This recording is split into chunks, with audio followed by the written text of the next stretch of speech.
Good evening, Mount Vernon. Today is December 23rd. Welcome to our work session / public meeting. Just a little housekeeping rules. There is an exit in the rear to your right, an exit to the front of the room to your right. Just beyond the rear exit door, there is an emergency staircase. Beyond the front door here, there is a ladies' room. Straight down the hallway in front of the planning department is an AED machine, which is an artificial defibrillator in case of emergency. Just to the right of that is the men's room and the rotunda stairs in case of emergency. I would ask that everybody please turn off your cell phones. Mute them. If you have to take a call, remove yourself from council chambers. This evening, we are going to start off with. Yeah, I was just getting there. I'm deciding on who does that. We're going to have Deputy Clerk Nicole Bonilla. I pledge allegiance to the flag of the United States of America and to the republic for which it stands, one nation, under God, indivisible, with liberty and justice for all. Thank you, everybody. So now this is the first time we're doing a work session and a public meeting all in one. So I would think, let's see, are we going to start out with our DPW and our PD for what you guys are here for, please? Welcome. Please state your name, your department. Yes, ma'am. Honorable members, John Nikolovich, Deputy Commissioner, Department of Public Works. And Sergeant D. Benedictus, Mount Vernon PD Support Services. You'll notice that the first slide, there's already an issue. I called myself the secondary presenter, and at the last minute, I was told that I'll be the primary. Thank you. The impetus for this meeting was actually by council. Council wanted a couple of ideas and responses to what you'll see on slide number 2. Slide number 2 depicts traffic and. Did you guys bring a presentation? I have one for me.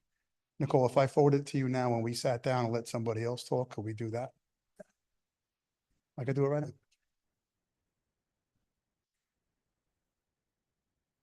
Councilwoman Brown? Does it have both PDs and your presentation? It does. Yes. It's combined presentation.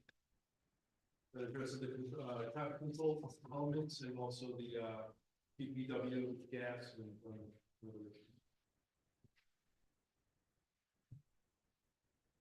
I should have went through, see if it. While we're waiting for that to load, I can at least explain the discussion points so we know where we're going. What I referred to as traffic controlling elevators, that would be a speed bump, a speed hump, or a traffic table, depending on where and how big it was. That'll be item 1. Item 2 will be speed limit. We talked about overalls, reduction zones, and the setting of speed. So we'll talk about that. Item number 3, I have a wonderful typo. It says gas lead blowers. That's gas leaf blower. And then the Amani Public School traffic, as well as Fulton commercial parking. A lot of this stuff, to be honest with you, ladies and gentlemen, we could talk through if it doesn't come up that fast. That come up, Nicole?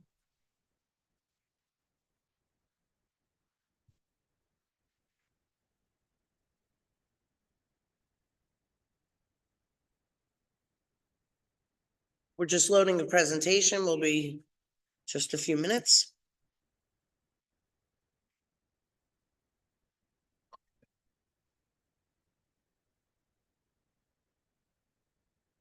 Why?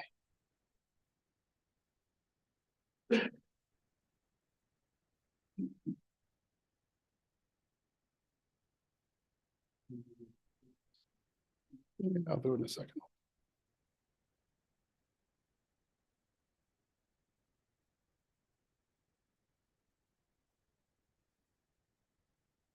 I just tried to send it as an attachment as well. This way you shouldn't need permissions for an attachment. All right. Paperless. We're here to make your life quick. So there is something we could talk about besides the item or the agenda items before this loads. One of the issues that the council wanted before tonight was talk about speed bumps, speed humps, or traffic tables. The Department of Police said, and there's no response on their part, and they're right, there's no real response for the presentation on their part. For DPW, the Office of the Commissioners decided, this is a little while ago, to, that all requests will be suspended indefinitely. So here's, at least for now, as we go forward indefinitely, here will be the options. We will not install any new or permanent speed bumps for now. To mean either temporary or with asphalt for full time. We will not replace them as they degrade as well. So if Road Alpha has speed bumps on it and Road Alpha needs to be repaved, we'll repave it, but we're not going to actually replace the speed bumps. We're also not going to remove any because that'll get messy. So the temporary speed bumps have come up, excuse me. They will not be getting replaced. And the speed bumps that we have now, we're not going, the asphalt ones, we're not going to break up, but we won't replace them as kind as we go forward. So Yes, ma'am. my immediate question with Mhm. that would be, what is gonna be the traffic safety alternative to a speed bump? It's a really if good you question. remove them? To be very honest with you, it's an old dictate of DPW, and it's not our DPW. It's all over the Eastern Seaboard. We look at engineering as what gives you your road. We look at the state to say, help us set the speed limit for what you and I all think is pertinent. And then we look at the gentleman to my left, your right, as the enforcement of. Got it? Council President, Mayor, Please. we can't access it. We need we need access to that file. Can you send the file Thought I did. without permission? I thought I did. Yeah, you did forward it. When we click that link, it says that we need permission.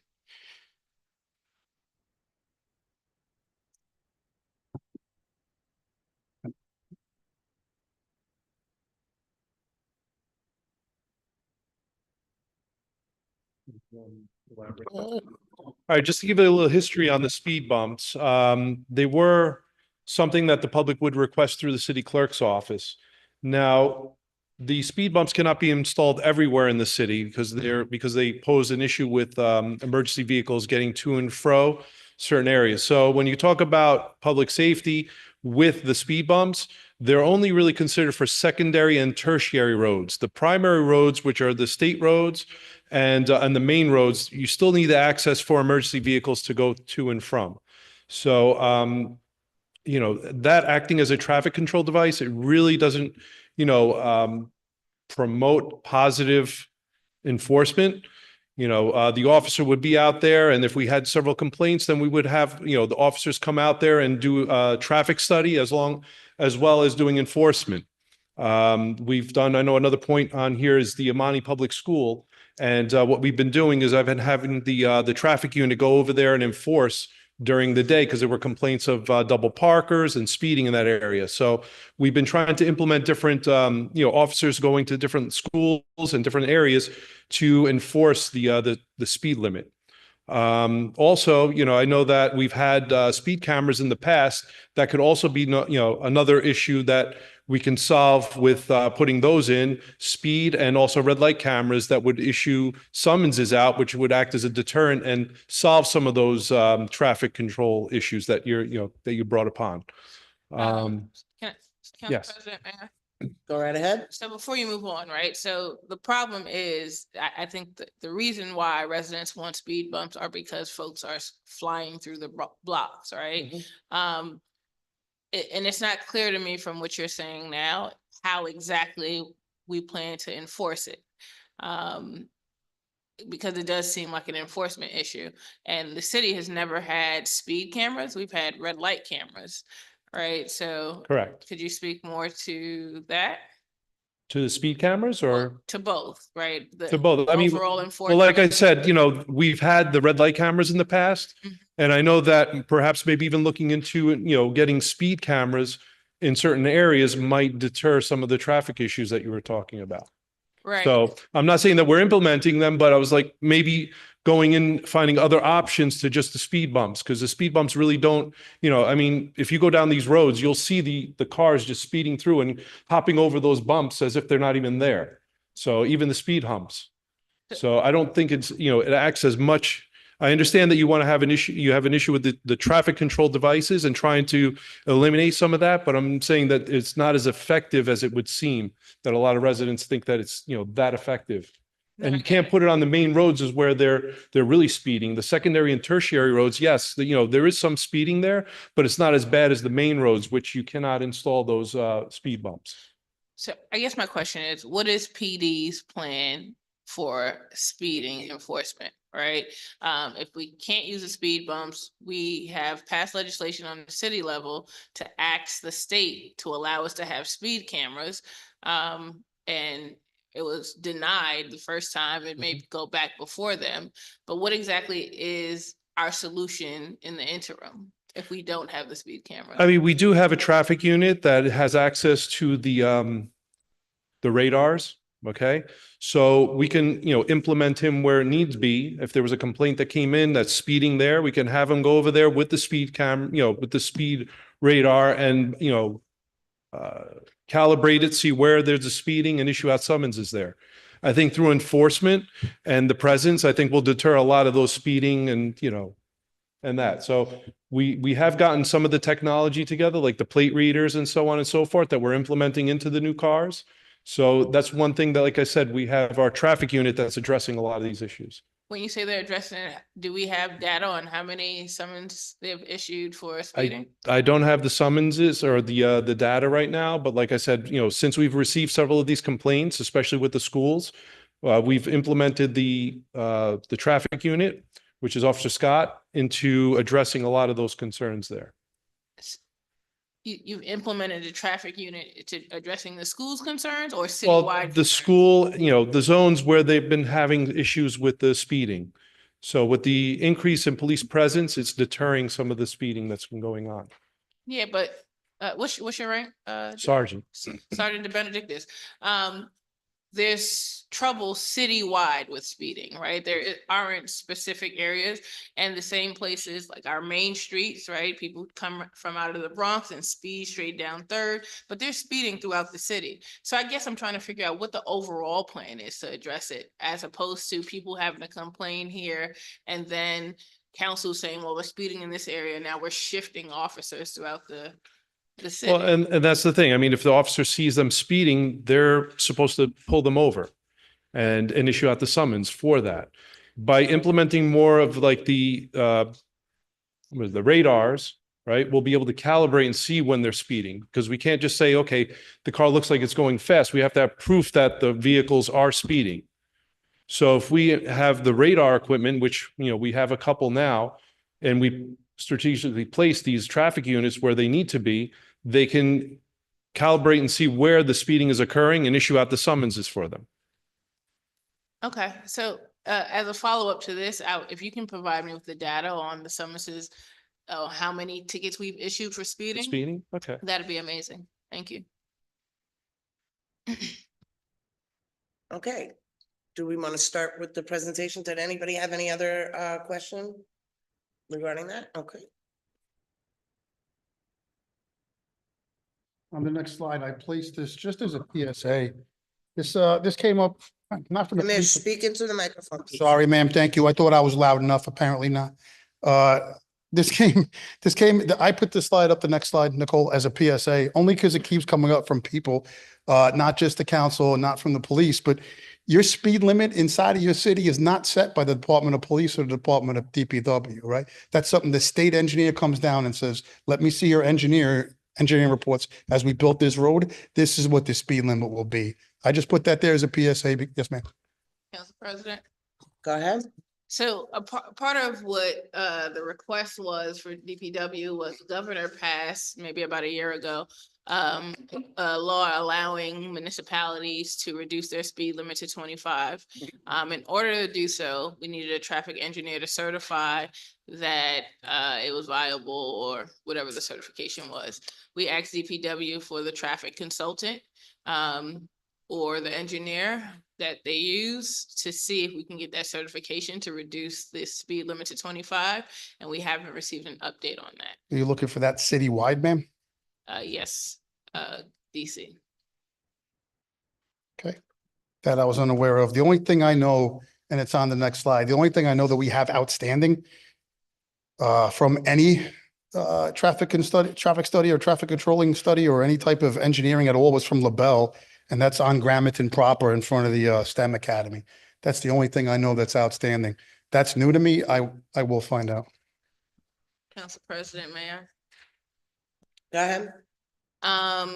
So there should also be a study being done on Columbus Avenue. So that, I didn't see that on your slide, but that should be included as well. And we were trying to see, there's no stoplight there, right? And based on the laws, you need a engineer or, I forget what type of professional to determine whether or not what is it called? A crosswalk can go there and what, light mechanisms, et cetera. And a consultant was supposed to be looking into that as well. Consultant would have to talk to the state for that, but yeah, we could make that happen for sure. I'm pretty sure. we That's did a state walkthrough. road, isn't it? Yes, ma'am. And I'm pretty sure though, we had done a walkthrough prior to my arrival in the Mhm. city, or close to it, thereby close to it. I have to get you an update on that because there's something that fell off my radar. Be 100% transparent. It's something that I know we had started on. I'm pretty sure our engineer was on that as well.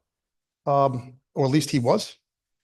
Right. It's a state road, but we can still have input as to Yeah, we were supposed to be. our writing- data, right? Or Right, not, right, not just a safe. traffic engineer, something palpable, right? Like how many near misses you've had, how many citations you've had, how many issues have we had? That's something we can do.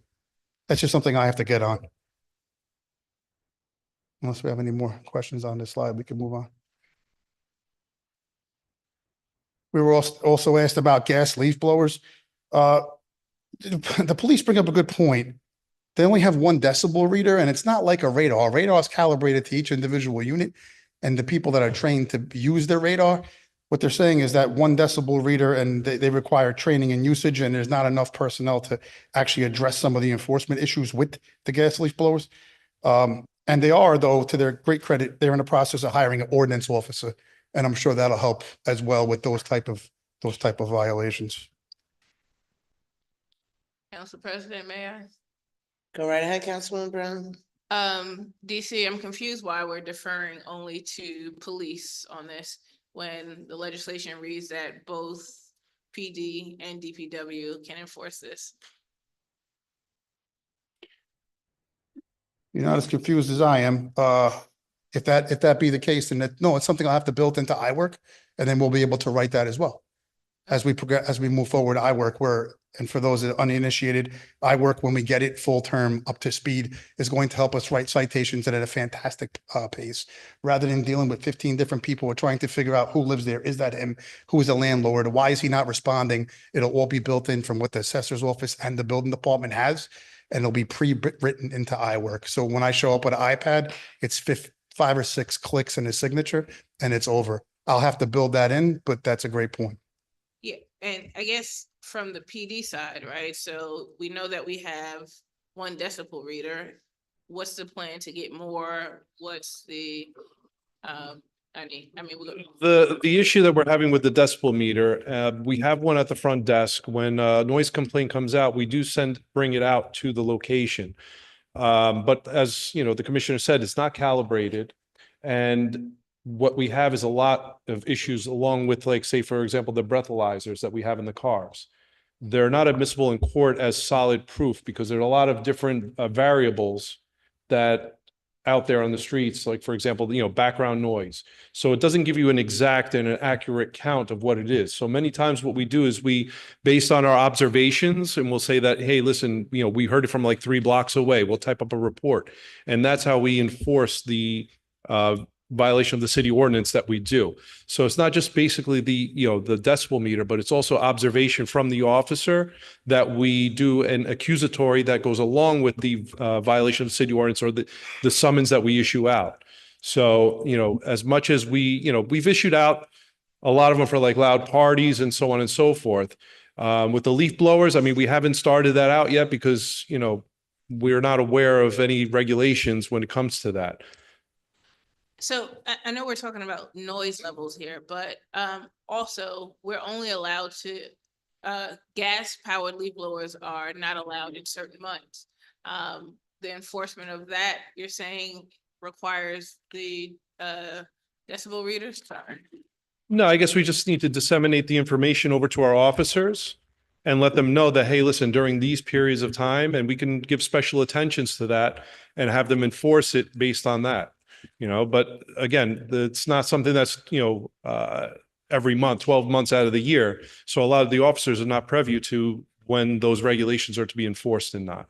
But that would be something that we can also, notify the patrol division and let the officers that are out there know that certain times of the year that they can't, or, just set it out there during roll call and say, hey, listen, you know what? Make sure you keep an eye out, I know that with snow removal, with people throwing snow out in the streets, we issue out summonses for that as well, but we reiterate that in roll call. So that may be a way of, enforcing the whole leaf blower thing. So I guess my concern is when something is passed on the city council level, how does it get disseminated to PD? Like, how do you train your officers? Well, right? it's sent over to us and then we notify the officers through the, through roll call. So when we have roll call training, we'll bring them out there and we'll say, okay, listen, we have to start enforcing these because of this. So like if for example, the snow is out there, from having 15 years on the job, I know that, listen, we need to issue out summonses for people that are throwing snow out. And we'll inform each of the sectors to go around and look and see what's going on. If they see someone throwing snow out, they'll address it, either give them a warning or issue a summons and, and move forward like that. So. Yes, so can you explain how this one fell through the cracks then? Because that didn't happen. I mean, I wasn't aware of a leaf blower ordinance that was going through. So that's something that, I've never really addressed. I know that Yonkers has a new, I guess, new legislation that went through that no longer allows the gas blowers, but only allows the electric. So, I mean, this would be something I guess we would, we could tell patrol and we can let, do it as a roll call training and inform them and give them the code that they could write out. So, But I mean, we do address a lot of these things when, the residents do call up our, the precinct, and then we send the sector cars out there if there's a complaint. Councilwoman Brown, can I interrupt? Sure. Okay, so I think that since you're an SSD, you're in a great position to be able to put a process and a procedure together, because it's not just this ordinance that's fallen through the cracks. It was the commercial vehicle parking that has fallen. It seems like every time we pass something, it's not getting down to the rank and file. So I think that the police department has to come up with a better way of communicating to the officers, right? Because either they're not paying attention or it's just not being done, right? It's not just one ordinance. It's been a lot of stuff that we've passed that when we're calling dispatch and saying, hey, there's a situation, they're like, oh no, that's not the, maybe dispatch doesn't know, maybe the patrol division, but I think well, there's a lot of issues. I mean, you talk about the commercial parking and like the tractor trailers, right? So, again, on McQuestion Parkway, we have tried to enforce them. I mean, they take the license plates off, we tried issuing out summonses, we tried towing them away. Unfortunately, with the lots that, with the companies that we have that have the lots, they can't, put all those tractor trailers in their lots. So we'll tow one or two away. And then the summonses, I mean, unless we're climbing up on these trucks, which poses a liability on the officers, we're unable to get the, the registration or the VIN numbers on them because they take the plates off. So it's like we're addressing it, but it's a little bit of an issue when it comes to. So I understand that there's enforcement. roadblocks in it, but other communities Yeah. are doing it. And it seems like since they're doing it, we're getting crapped on. Okay, so they're pushing them out of Yonkers, they're pushing them out of the Bronx, and they're coming into Mount Vernon. And now we had a little bit, and I'm just talking about the commercial parking for right now. Okay, we had a little bit of a stall in them coming in when we had people out there ticketing and getting them off the street. Now they're just parking. They don't care about their tickets, putting notes up on the trailers. And again, this is just something.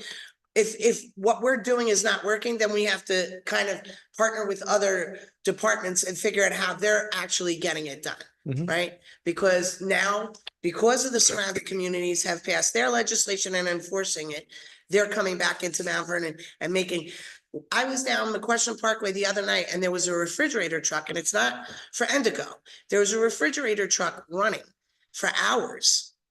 And that's not good. Environmentally, it's not good. It's not good for the quality of life of the people that live on the opposite side of where they're parking. So anyway, but that's just something, I really feel like the police department has to come up with a better way of communicating and getting the laws to the rank and file, dispatchers, whoever you guys have to do it, whether it be once a month, or, because we're doing our part and loading it where it needs to be. And we're assuming that you guys are going back in and looking at this, or if there's got to be another step, we have to figure it out. Because constant complaints about gas leaf blowers, that the police don't come, the DPW is not ticketing. So we have to figure something out, because this is a constant complaint here, So, anybody else? Yeah, I mean, along with the commercial vehicle parking, part of the issue is that the officers, at least who answer the phones, don't know that the law has been updated, right? So residents call in and they say that they can't go out and ticket until 2 a.m. and that hasn't been true for at least a year and some change, all right? And I agree with Council President that we have to figure out some system for when legislation is passed, that someone from PD is reviewing it and going over it. I'm good. You guys can continue with the Just to let you know also with my, I have Tony Paris, he's involved in the vehicle recovery.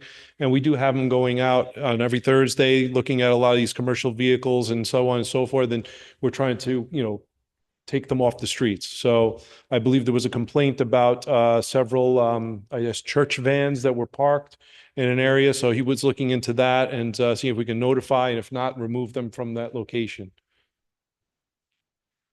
And one other thing I want to add for both of you, that we did have a bid for a towing company that nobody actually bid. So I would invite you guys to kind of go out to some of the local places, because I do believe that there is a tow yard here in Mount Vernon that has the capability of, even if we tow one or two, or a frequent violator, because there's one truck there on a regular basis. And what he does is he parks his vehicle in front so nobody can get into it to tow it away. So he's legally parked, but the trailer's not. and Well, you we can't do go have, to it. JNR towing. They do have the equipment to do that. City Line does not have the equipment to take away the tractor trailers. So we've been working with them. Like I said, Tony Paris has been working with them to try and alleviate some of it, but they only have a certain limited space in the lot. And I think that's what's posing a little bit of an issue as well. So but we are trying to address it as best as we can. Okey-doke. Councilwoman Brown? Oh, Councilman Potteet, sorry. Thank you, Council President. Very quick question. Is it possible that we can boot these vehicles? Is that an option? Well, we have booted the vehicles. Unfortunately, with the tractor trailers, we don't have the boots large enough to fit on them. So that's the issue. But like I said, we were trying to remove them from the locations as opposed to, just booting them and issuing them fines. So we do booting with, the regular vehicles that have like summonses of like thousands of dollars. So we've been doing that as well. I've had the traffic unit along with Officer Paris go out there on on a Friday, Thursday, and issue out those summonses. So after the 4 to 12, on the 4 to 12. So.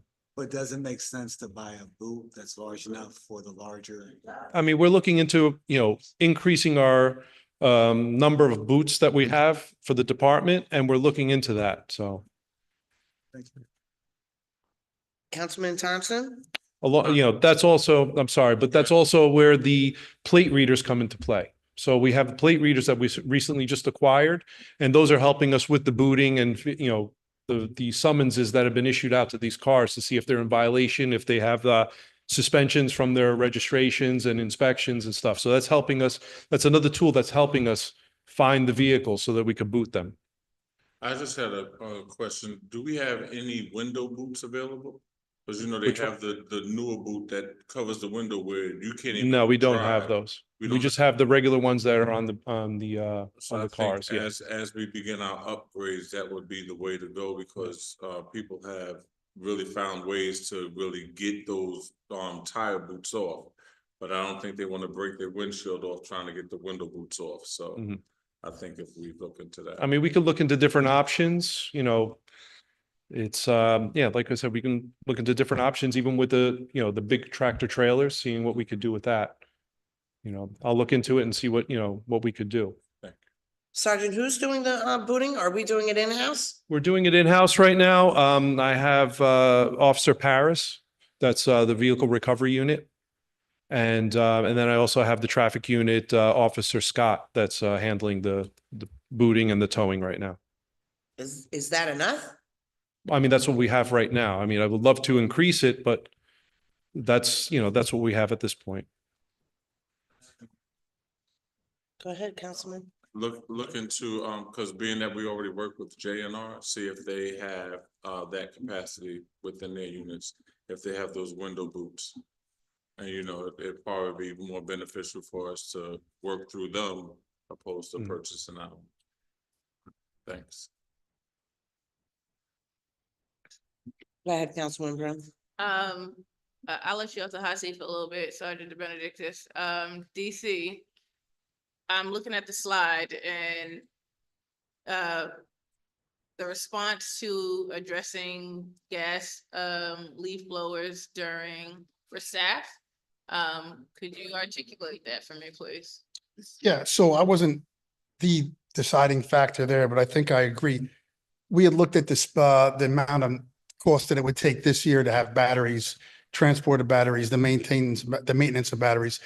And what it looked like we may ended up having to do was to put gas power generators in the back of our rigs just to power up the batteries. And I think the commissioner, if it ever comes to that point, I think my commissioner was right, that would be counterproductive to use gas power generators in the back of my truck to put power to a non-gas power leaf blower. So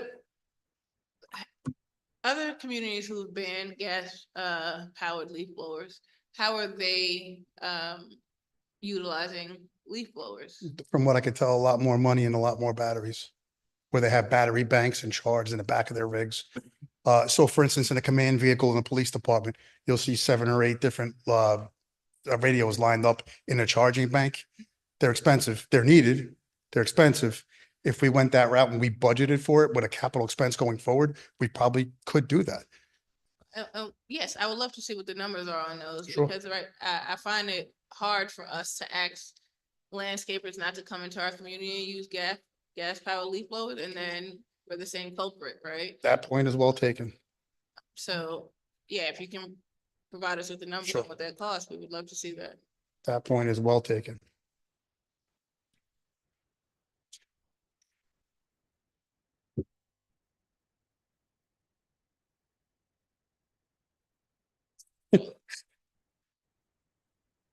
A valiant effort, but all good points by the council, 100% thus far, with the exception, I think Councilman Thompson may be wrong. If somebody like him was chasing me, I'd break my window to get out of there. If you guys are good, and gals, we can move to the next slide. If we're okay. So we looked at this and we had joint comments for the Imani Public School. There was one line in the email, I forget even how it was said, of what they wanted to what we wanted to look at with the school closing. This is a tough one because you want to be able to help everybody that comes to the council and says, hi, I'm a constituent, help me. I'm a school in your area, help me. I'm a church in your area, help me. We would love to help, but this is the only 2-lane road really in that area. And to be able to stop that for any amount of time and to divert that amount of truck traffic and tractor trailer traffic down those side roads around it would be tough. And it's probably a bridge too far. Use a DPW joke, haha. Probably a bridge too far to cross because of what would have to happen with the truck traffic and as well as a turning radius. We also looked at it as an impact to business, and we thought that would be a negative impact to business to have that much truck traffic going down some of those routes that was around there. There was also a question about PD costs. How much has it cost us so far?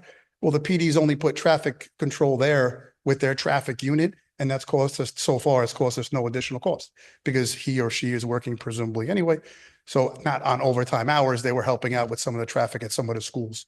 To Councilwoman Brown's point, there's not a whole bunch of traffic control units laying around, right? We're not $1 billion city. So having to move that unit from area to area, sector to sector is somewhat problematic, but at least we have a consistent rotating basis of a traffic unit at schools. I'm not standing before you saying no, no, absolutely not. That is not the answer. I'm not married to the answer, no. But the way PD and commissioner and deputy commissioners all looked at it was, we thought that was a bridge too far in front of that school. DC, you talk very fast and it makes me want to align with your reasoning, right? Don't let me Uh, fool you. Don't let me fool you. But when Amani's school is on Third Avenue, and Between Fifth one- Avenue, between one and two. one and One and two, two. right? And Fifth Avenue is a two-lane street as well. So I guess I'm confused at when you say that there is not a two-way street close by. It's literally 2 blocks away. The issue is this, is that, you know, that area is an access for Bogaba Plaza. They have the loading zones there. So the trucks actually come over there for the loading and unloading of the grocery goods. You also have Albano, I think it's Albano Oil, that they also have trucks that come in and out for their services there. So there's a lot of businesses that rely on that, you know, entrance and exit on there. Also, you know, we don't want to start a precedent where every school wants to have the block closed off, because then you're going to have school, you know, school zones and traffic conditions everywhere. We already have Fourth Avenue. That's like a disaster to go down. We don't want to, you know, take away some of the, I guess, access or emergency access into other areas of the city by closing that down for that period of time. So, and I want to make sure we're starting with the same premise, right? They're asking for temporary close on school days. That's the same thing you're talking about for. I mean, they would do, you know, they would, if I'm not mistaken, they would close down that road for 2 hours before, you know, before school, and then 2 hours after school. Right now, we do have crossing guards that, you know, facilitate. I think what's the issue is that a lot of the parents are coming in and they're, you know, they're double parking over there, which is causing a traffic condition. So by also doing that, I mean, you're going to have them double parking on the outsides on First and Second, because they're not going to be able to come in with their, you know, with their cars to the schools. So you're going to also cause another traffic condition there. And then with the Fulton Avenue, not Fulton, yeah, the Fulton Avenue is closed off over there. The trucks have to make a different route into going, you know, down to the Sanford Boulevard. So they would take either Fifth or they would come down on Third. And then cut through and then go through there. Trying to gather my thoughts. I'll let this one slide, but I do want to address, you said that Fourth Avenue was a nightmare to get up. I agree, but I believe it's because of lack of enforcement. Why do you believe it's a? Well, we have the traffic, not traffic, you know, we have the parking bureau that goes over there and issues our summonses. It's just that it's, you know, there's a lot of, you know, commerce there, and there are a lot of people that try and just go in and out.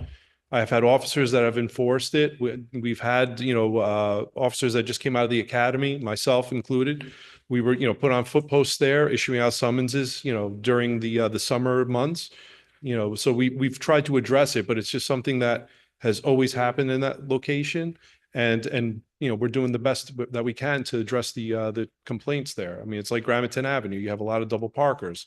We dispatch the, you know, the parking enforcement there and also on Fourth Avenue. It's just that, you know, as soon as you move them or as soon as you shut the summons, you got 5 other people that are parking behind you. So it's just a constant thing. So can we not place someone over there in that area who's just constantly giving tickets? I mean, unless I mean, make we a have, statement. the parking enforcement has, you know, they have certain areas that they're designated to, mostly the commercial areas to, you know, try and push the, you know, the traffic through. And are you saying it's not working? I'm confused because it's always. I mean, we're double issuing out summonses, we're moving the traffic, but you know, they can't be there 24 hours a day because there are other areas in the city that need to be addressed. I think, if you don't mind me interrupted, I think stationing somebody just on that Fourth Avenue area there would be a smart move, like what, Councilwoman Brown's saying, because do they work on Sundays? Yes, they do. Okay, so yesterday, about 3 o'clock. No, probably about 2:30. Driving down Fourth Avenue, I pulled over and I parked just to see, because you have 2 sides of the street parking, okay, and one whole side. I mean, and it went from First all the way to part of Fourth and Third. okay? A whole lane of traffic, whole lane, that they were double parked. And for 30 minutes while I sat there, nobody came. There was not one parking enforcement agent yesterday. So I don't know if that was like a change of shift or something, but it was like you could not get down Fourth Avenue at all. Yeah. You know, and you had somebody double parking and somebody trying to pull out. I mean, it was a disaster on a Sunday at 2:30. So just something to think about. I can go and talk to them and see if we can increase enforcement on Fourth Avenue and see what we could do. Maybe do, like a special detail to address some of those concerns there.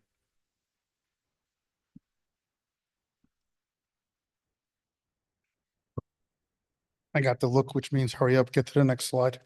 The next slide we're looking at is Fulton Commercial Vehicle Parking Permit.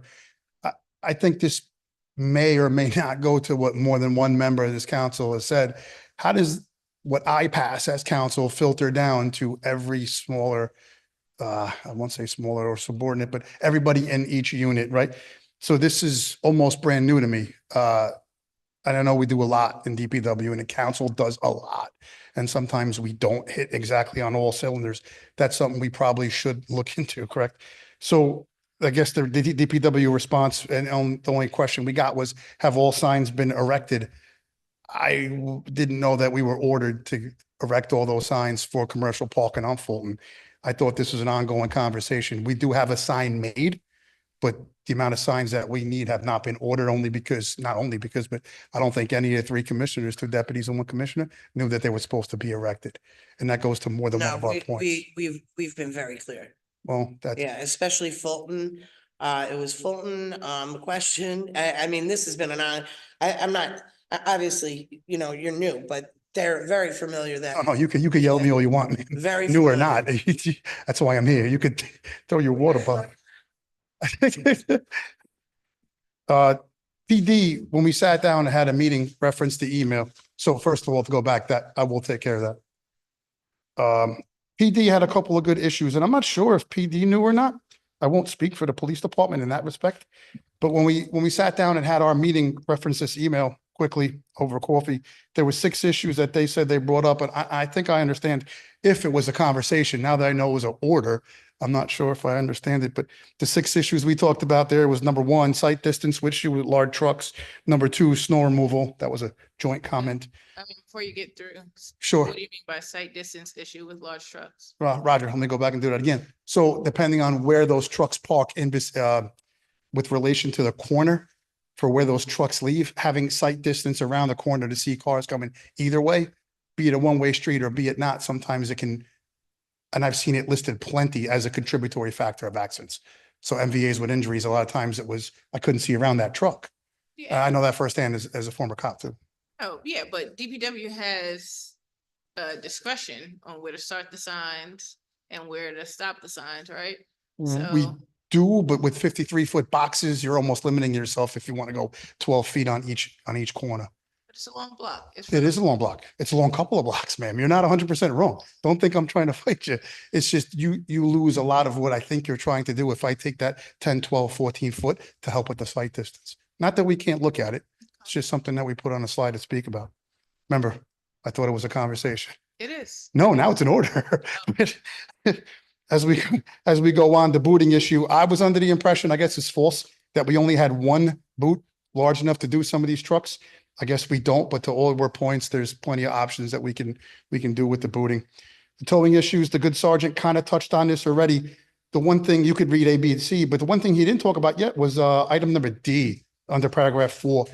A lot of these new fiberglass and type of holes that they use on these 53-foot boxes are considered hazardous material because of what they're made out of, not because of what they're carrying, right? I know hazmat trucks, we don't really particularly want that hit. I get it. But a lot of these rigs themselves are being classified as hazmat. And the more that increases, the less I think you'll see vendors that want to tow them away. Just food for thought.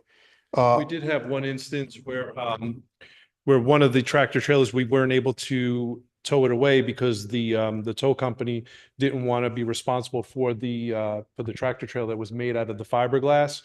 They considered it a hazmat and they just didn't want to, deal with the fines and all that for having, storing hazmat materials on their yard. So that was just something that, you know, Keep going, any other comments? Item number 5, it was more than one level of the police department, sorry. It was more than one level of the police department that brought that up. They thought that some of the fines and some of the ways that we looked at this was a little bit stiff, to the point where I believe it was the commissioner that said, we're talking about imprisonment for where I park a truck. And they thought that was stiff. I guess I tend to agree, but I haven't even seen the local ordinance, so I really don't have too much room to speak. And then item number 6, that was a PD issue as well, and I get it. They're worried about relationship to local business owners, meaning I could park this rig here and I'm supposed to move it by this time. But we have businesses on that block and we're gonna park there the next day. If we have no way to boot them, we have no way to tow them, and we have a hard time issuing citations, what's the business owner gonna say who lives or works there, right? And I think I understand that. However, I'm gonna go back to my original statement and say that now that I know it's in order, some of those points might be moot. Council President, may I? Go right ahead.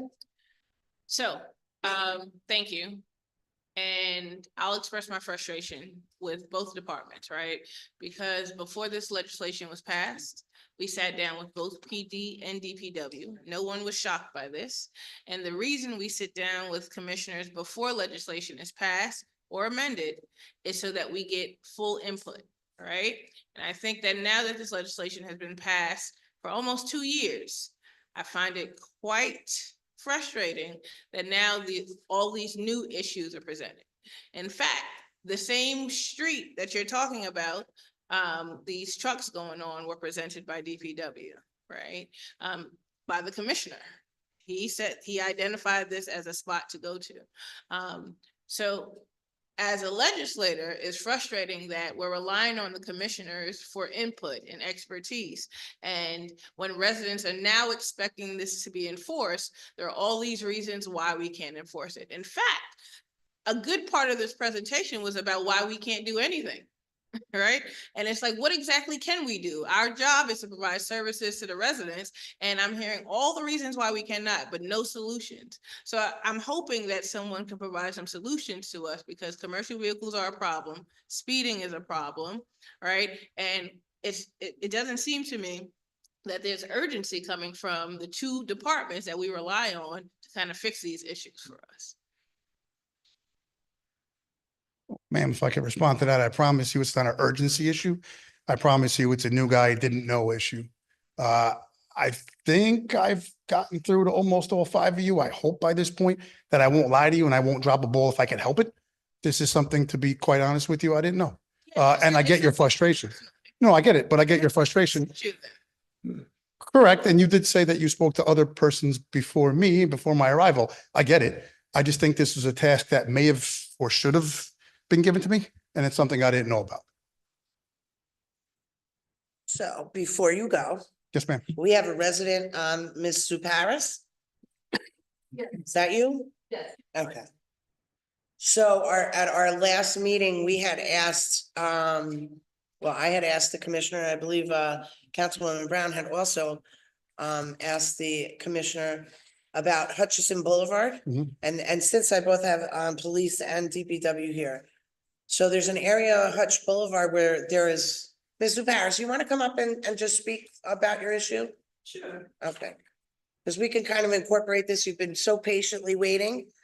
So if you could just restate what the issue is over there, and the residents over there kind of wanted to get rid of the no parking sign in that area, and potentially also add maybe a couple of handicap spaces for some seniors that live in that area and handicap residents. Go ahead, Mr. Paris. Thank you very much, Madam Council and esteemed members of the City Council. My name is Michelle G. Paris, 302 Hutchinson Boulevard. Last week, we submitted a petition signed by 8 residents. This is from 284 Hutchinson Boulevard, which is the corner of Hutchinson Boulevard and Etna Place. So the residents are, just so everybody's clear, 284 Hutchinson Boulevard, and they're all adjacent, 290 Hutchinson Boulevard, 294 Hutchinson Boulevard, 298 Hutchinson Boulevard, 302 Hutchinson Boulevard, 306 Hutchinson Boulevard, 312 Hutchinson Boulevard, and 322 Hutchinson Boulevard. So 8 houses adjacent to each other. This is the first time in the 30 years that the residents on my left and on my right have been ticketed. We were last ticketed by DPW August 2021. And that ticket was dismissed. And then more recently, we were ticketed a few weeks ago, which is why I'm here today representing all 8 households. We have limited parking on the street because, as you know, our houses are adjacent to the stream. So we have no alternate side of the street parking. And furthermore, on Atlas, on Etna Place, there is very limited parking. And we're concerned about parking not only because of the number of handicapped individuals who live on the street, but also for security issues. So we do not have driveways. When I say we, it's 302, myself and Mr. Welch, 306. 306 cannot put in a driveway. 302, where we live, apparently we could put it in, but the amount of money involved would be astronomical because of the rocks on the site. So in effect, we don't have any place else to park at the moment, but we have to, just recently, we've been notified, we need to move our cars every Wednesday. So we asked all of the residents whom I just mentioned, whether or not they would be averse to foregoing the no parking sign on Wednesdays from 8 to 12. And they all accepted the removal of the no parking sign. So no parking sign, which would allow us to park continuously without a problem, without the street sweeper coming through at any time of the day or the night. So our petition, you've already addressed the issue on the speed bump. We actually had 2 petitions, so I won't go through that at the moment because the most pressing concern is for the removal of the stop sign at the corner of Hutchinson Boulevard and Etna Place, all the way to, let's see, that would be 322 Hutchinson Boulevard. So we would like that entire area to be free of any type of parking restrictions. We all maintain our yards. Some of us do it ourselves, others, call in these very loud leaf blowing people to do it. But for the 30 years that the residents have lived there, it hasn't been a problem, and we don't expect it to be a problem going forward. So we kindly ask for the removal of the no parking sign, Wednesdays 8 to 12 p.m. with no restrictions on parking for residential vehicles whatsoever, up until the exact point where the parking can start, if you want to put the parking sign up, is 322 Hutchinson, 322 Hutchinson Boulevard. For those of us who have handicap stickers, we're not sure if. Mr. or Barris, you handicap have to wrap tags- it up. Okay, Thank you. for handicap tags, we are not sure if the town can also issue additional handicap tags so that we won't be ticketed during the street sweeping period. Thank you so very much. We That's- appreciate you being here. Thank you.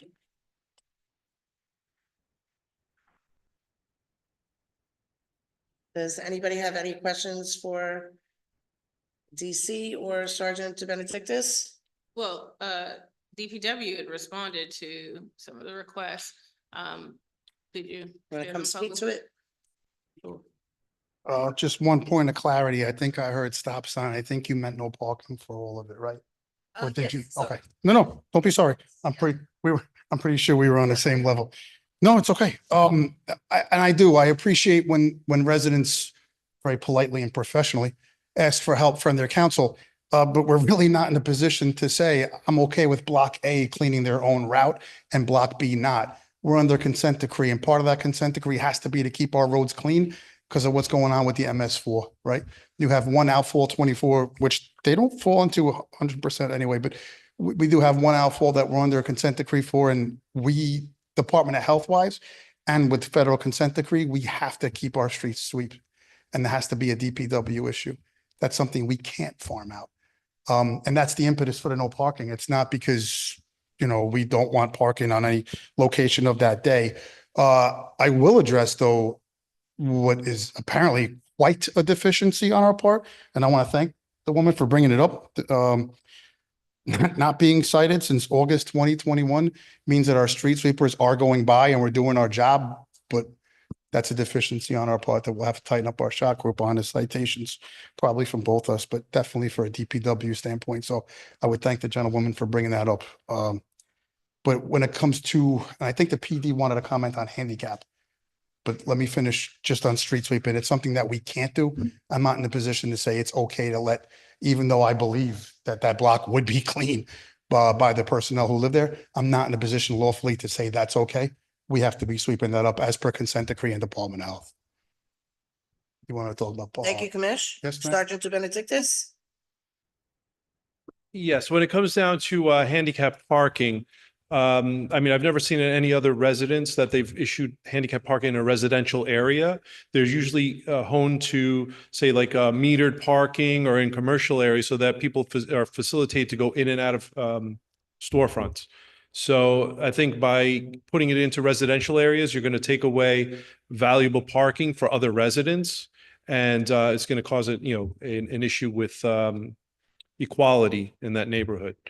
So I wouldn't recommend issuing out like handicap spots specifically for, certain residents.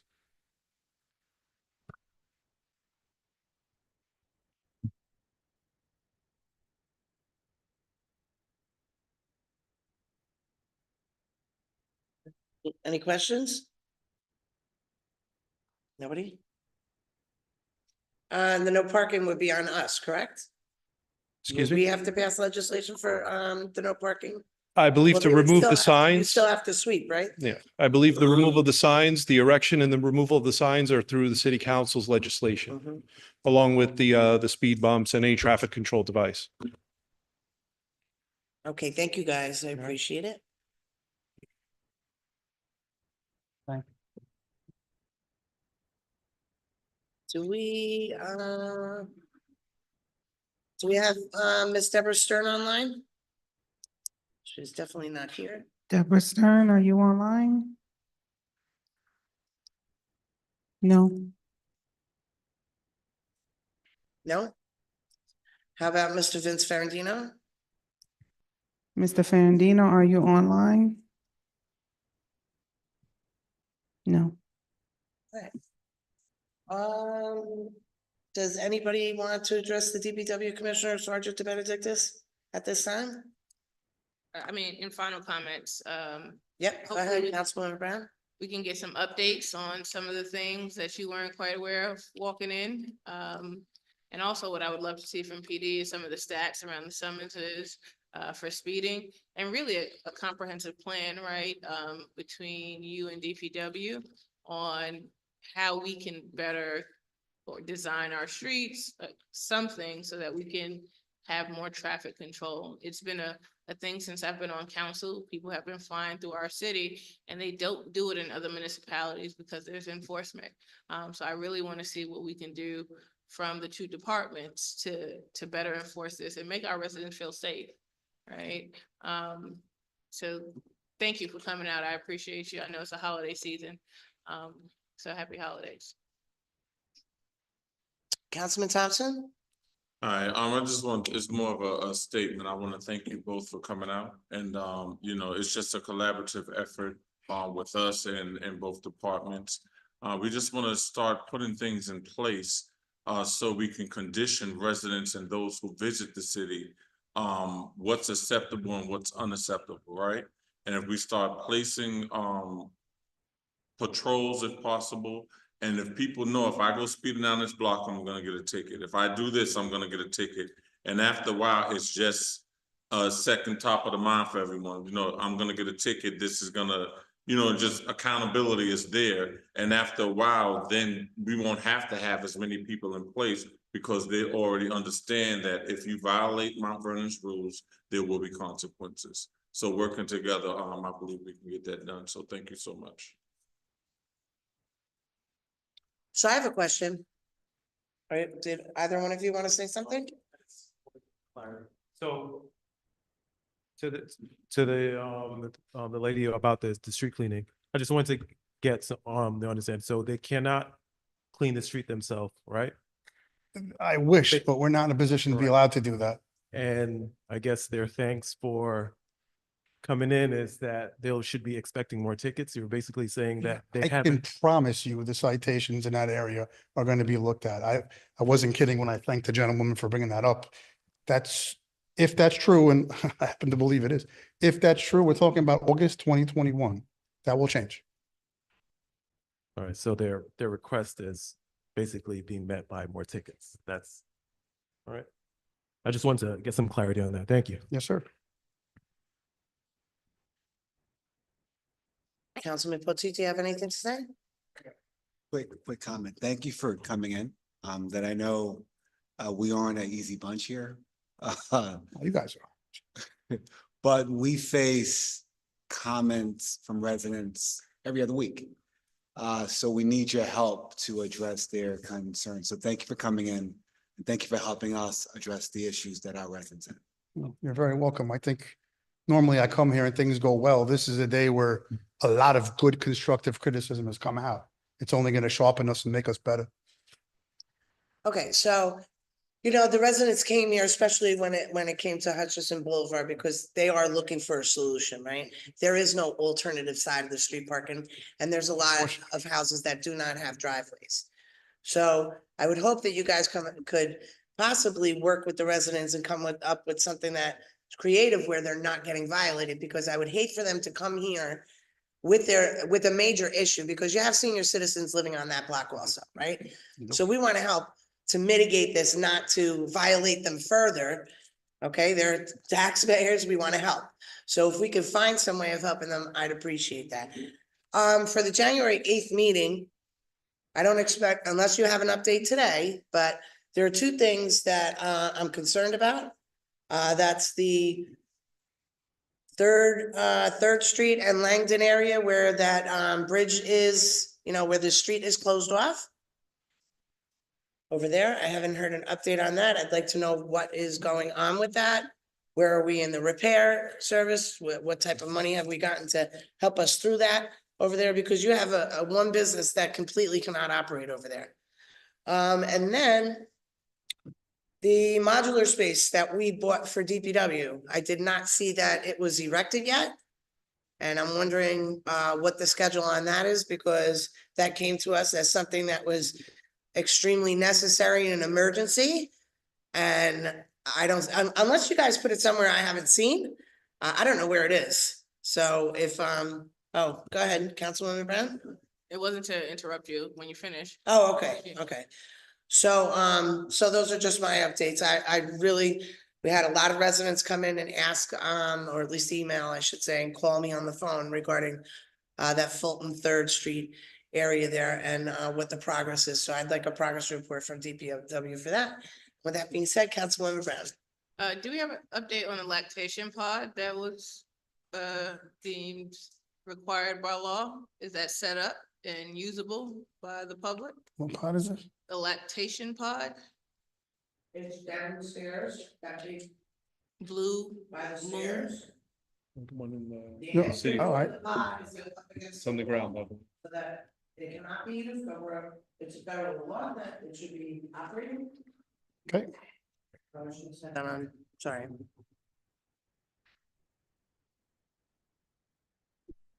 Commissioner, are you staying for what's on the tally sheet also? I should, Okay. in case you have any questions. It's probably cut and dry, but I'll stay. All right, anybody else? Because we could go right into our tally. All right. Starting with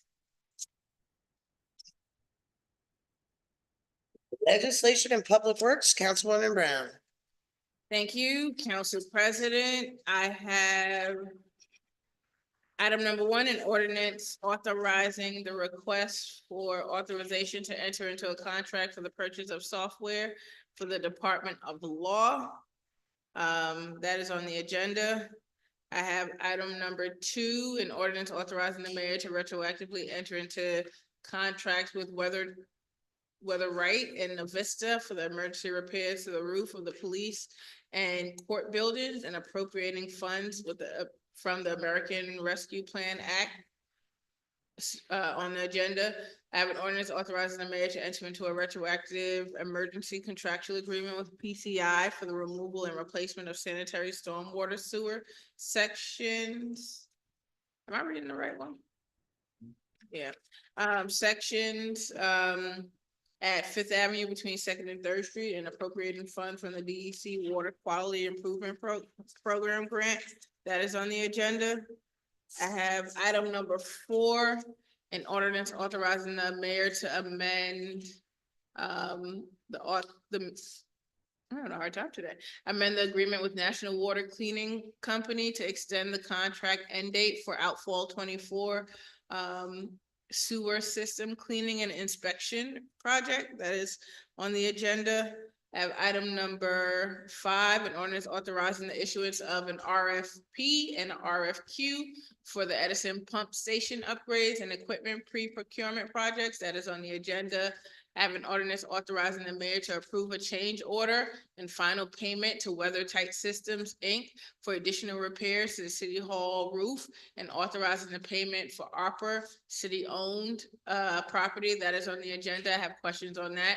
And then I have an ordinance authorizing the purchase of vehicles for the city of Mount Vernon using ARPA funds. That is on the agenda.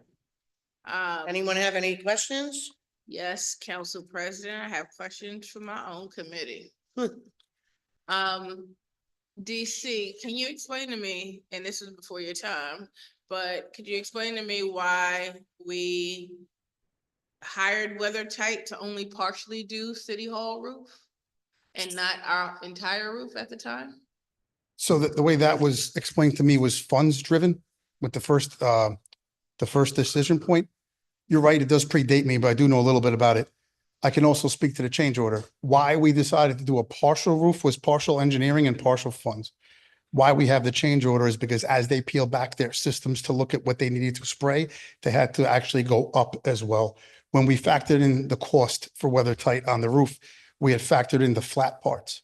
And we had said, this is the part that's holding us back the most from actually being able to fix the envelope outside of all your pointing and some of the dormers in more than one building. As they peeled it back, they realized they had to go vertical as well. And that's the impetus for the change order. Why we didn't do the whole roof was because the amount of money it would take to do the whole roof was not possible at that time. That's the way it was told, spoke to But me. it's the same, it came from the same budget. We got it done all in 2024, right? I don't know that, ma'am. Okay, so the problem I have with it is when the letters come to council, there's partial information. The referral letter didn't request to get a contractor in to do a partial roof.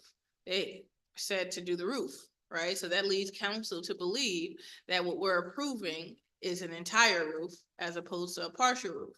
So then when we get a change order, you can imagine my confusion Sure. when there's parts of a roof that we chose not to fix. So what I'm asking for from the department is complete referral letters that actually reflect the need and also things that are going to be left out, whether it's intentional or not, right? I can understand that. Yeah.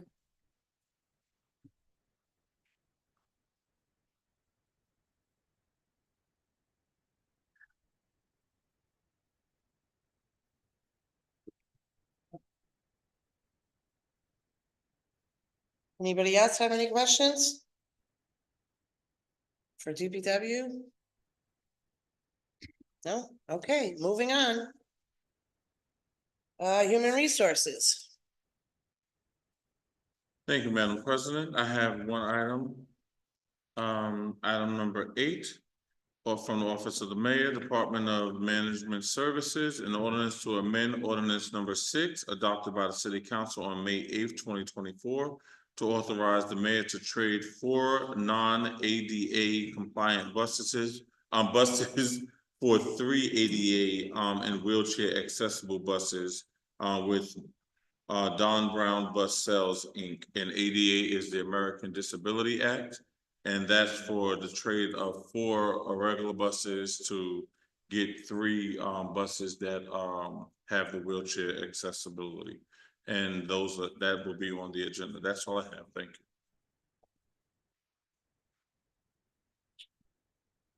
you. Anybody have any questions? So I have a question. Okay.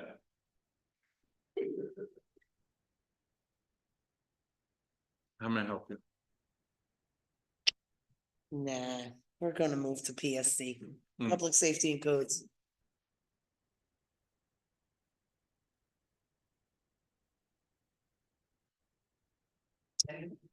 Thank you, Council President. Item number 9 from the Department of Public Safety, an ordinance authorizing the award of RFP 0016-2024 and authorizing a contract with Enverus for the renovation of the gun range. That will be on the agenda. Also, is Officer Addison on the line? Number 10, I'm going to recommend, this is called for from Public Safety, a resolution to the New York Senate and Assembly in support of 2 members of Mount Vernon Police Benevolent Association to reopen the New York State retirement pension. And item number 11 will be on the agenda from Public Safety, and ordinance to amend the position title of Personnel Associate to Personnel Specialist in the 2024 Public Safety budget. That's all I have. I have Officer Addison on the line if there's any questions. And for item number 10, I want to do some more research on that start date mentioned here, unless another council member has answers on the accuracy of that start date. It's been an extensive conversation with Corporation Council, Sounds but like- if you'd like to call for it, that's Yeah. fine, and you can educate yourself further on it.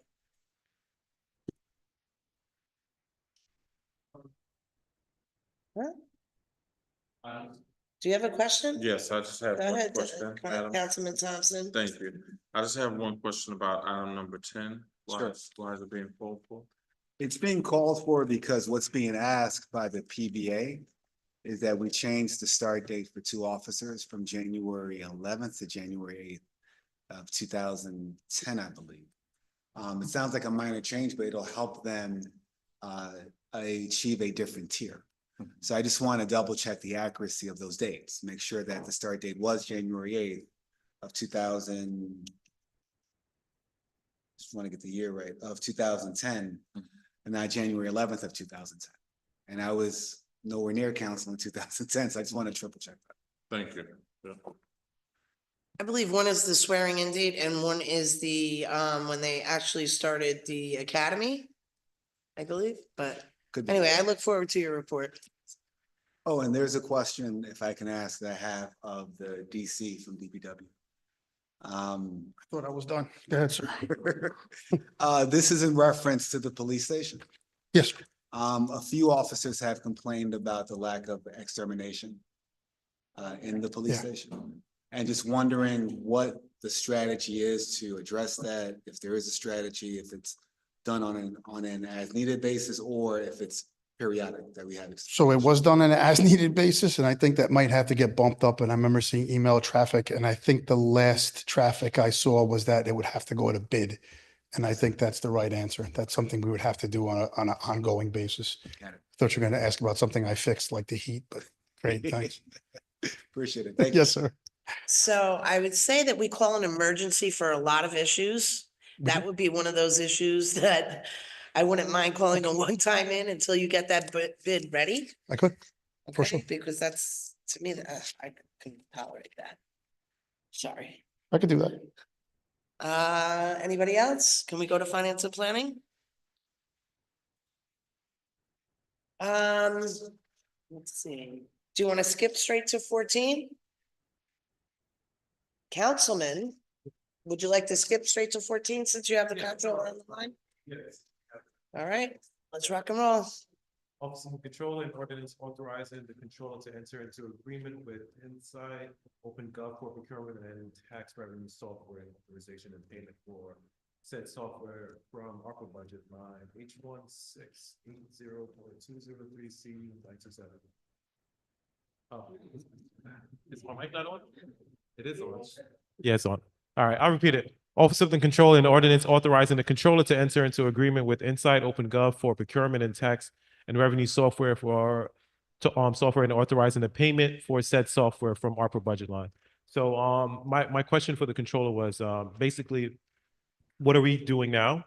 And how does this change our processes, and what's the plan after the 3 years when we no longer have the ARPA funding available for this? So that was it. Comptroller Morton? Were you able to hear what Councilman Boxell had asked, or would you like him to repeat his question? You can repeat it just again. I think I got it, but I want to make sure. Yeah, basically, what are we using now? How does this change our processes? And what do we do at the end of the available ARPA funding? Okay.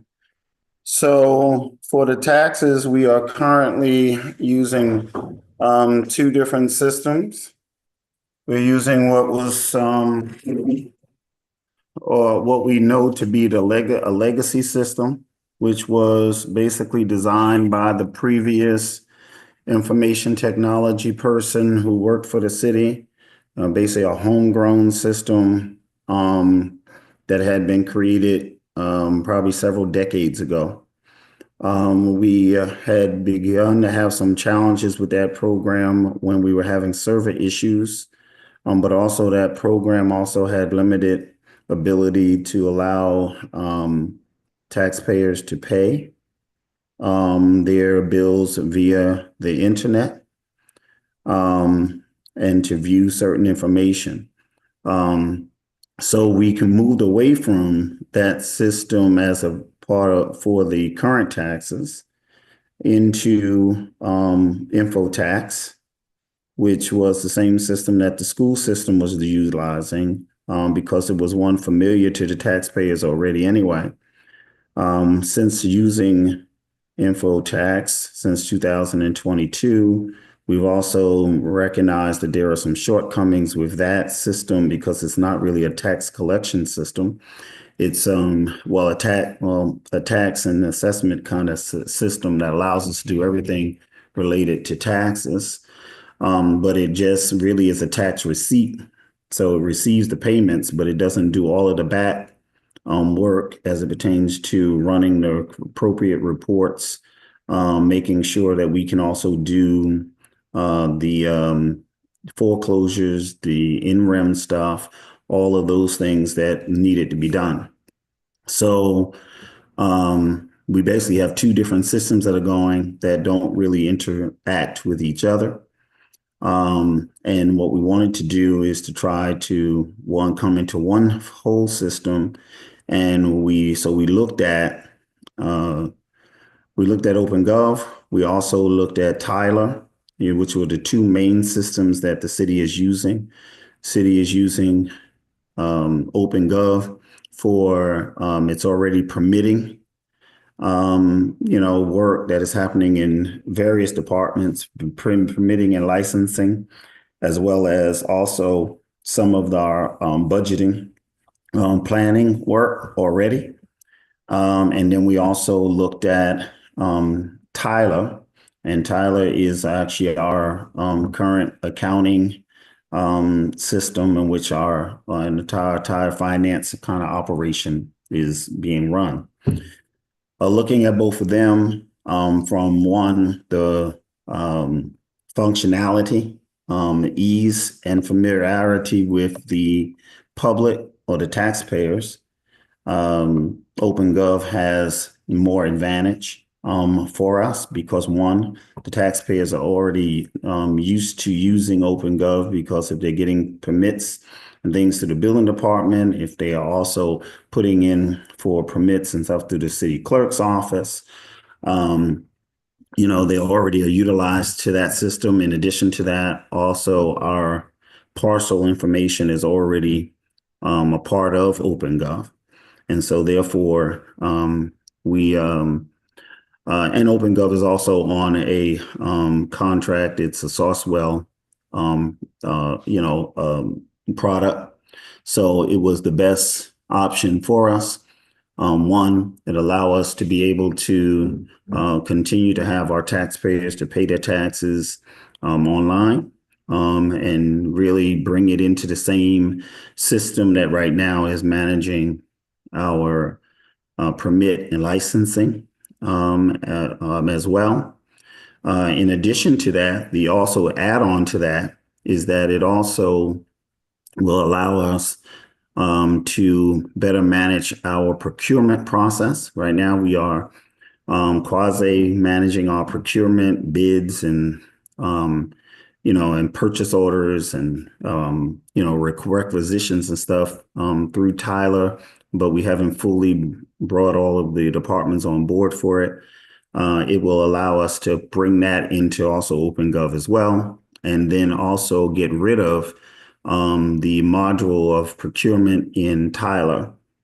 And therefore, it all will kind of be under one system. Third advantage to OpenGov is that it is a tax and revenue module. So it also will allow us to take a more expanded role in the finance department as it pertains to the departmental revenues, in which we've talked about taking a more centralized responsibility around monitoring and managing the revenues, principally like revenues that are coming in through places like the building department, the clerk's office, the parking, and things of that sort. So it has greater advantage for us to kind of put it all into one system that is pretty much already familiarized. What's going to happen after the 3 years? One is that we also going to be saving cost on the procurement module. I think it's, I'm not sure, but I think Makeshi, Assistant Comptroller, might have the exact amount, but it was I think it's about a few $1,000s. I don't know. Condell, you know the exact amount that we're saving on the procurement once we get it moving in OpenGov? Yes, the complete savings will be about $37,000 that will save on the procurement from moving it from Tyler to OpenGov. And the annual for the OpenGov after the 3 years is what? 70 something? 79. Yeah. Yeah. So it's about 40. So basically it's just really about a $40,000. It'll end up being about a $40,000 uptick in the annual cost after that. But the advantage to it is that it's one system. It is a system that our taxpayers and constituents are already used to. It's a system that also will merge our revenue into one location and also tie that into also our budget development kind of module that we already using. So is this going to be working in conjunction with what we have in place now, or is this going to be a complete replacement of it's going to be a complete, it's going to be a complete replacement. We're going to move away from InfoTax, and then we're going to eventually retire also the legacy program, because we're going to use some of the IT, some of the IT design that is in the legacy program in the development process of OpenGov. That's why it's going to be parallel for at least the first 2 years or so that we're utilizing them, so that as we build it out, we make sure that we got all of the necessary pieces together. Thank you. That's all the questions that I have. Anybody else have any questions? Councilman Potteet? Thank you, Council President. Since we have the comptroller here, I don't have a specific question about that piece of those items, but I do have a question about the tax liens. You had sent an email on December 18th asking for direction from council on how we want to dispose of the tax liens. Just to clarify, I believe that we voted on that, and I'm not sure if that was shared with you. So now that we're here with the full council, I believe, and someone stop me if I'm wrong, that we did vote to dispose of the commercial multifamily tax liens and any tax liens that are older than 5 years. Again, I believe that that's the vote that we took about a month ago. If I'm wrong, someone stop me. Otherwise, I want to make sure that you have that info so that you can move forward. Okay, so I mean, yeah, so if that's the direction, that's fine. I just now at this point, as you also know from my communication, you all have all of the lawful required lists that I'm required to give to you based upon my read of the 783 law related to this, that now you have to have it as a part of one meeting, and then you can take action on voting on those lists. Those lists actually include the general list that has everything that is technically in arrears for 2 years or more. Then there's the list that has the 137, I think it is, or something like that, parcels that have requested payment plans. So the honorable body has to approve those for me to begin to kind of pull together, to then structure the payment plans based upon the new payment plan legislation.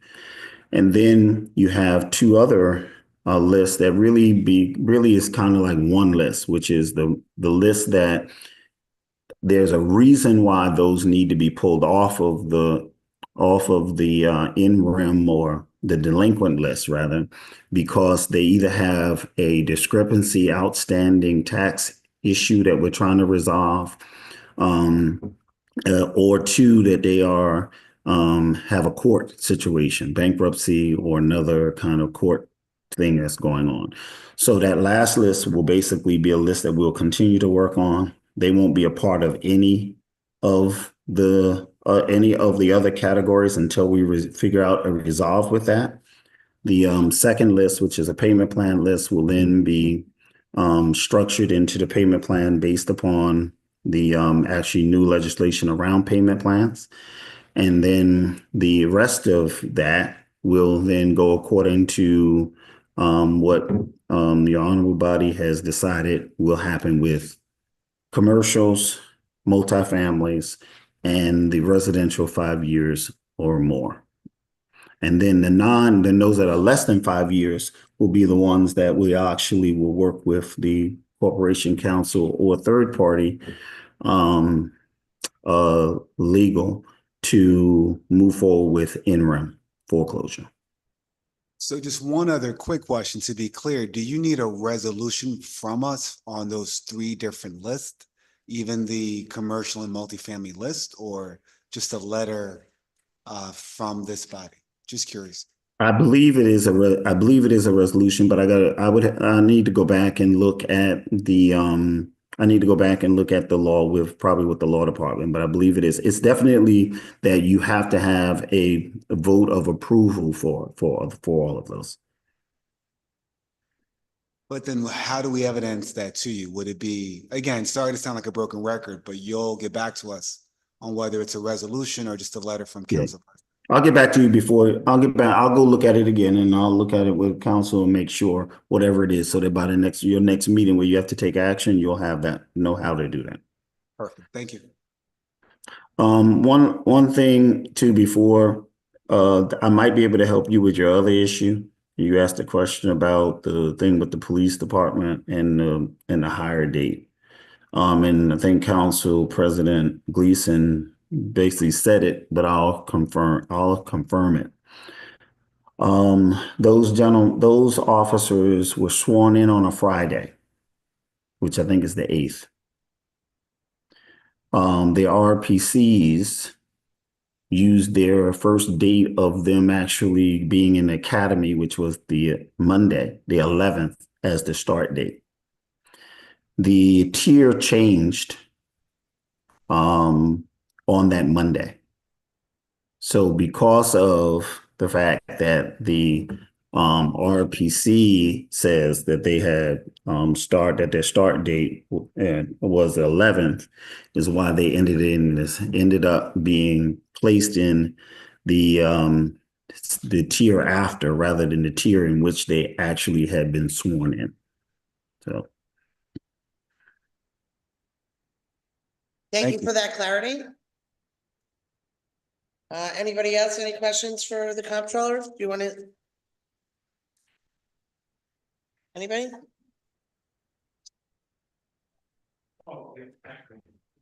Okay, go ahead.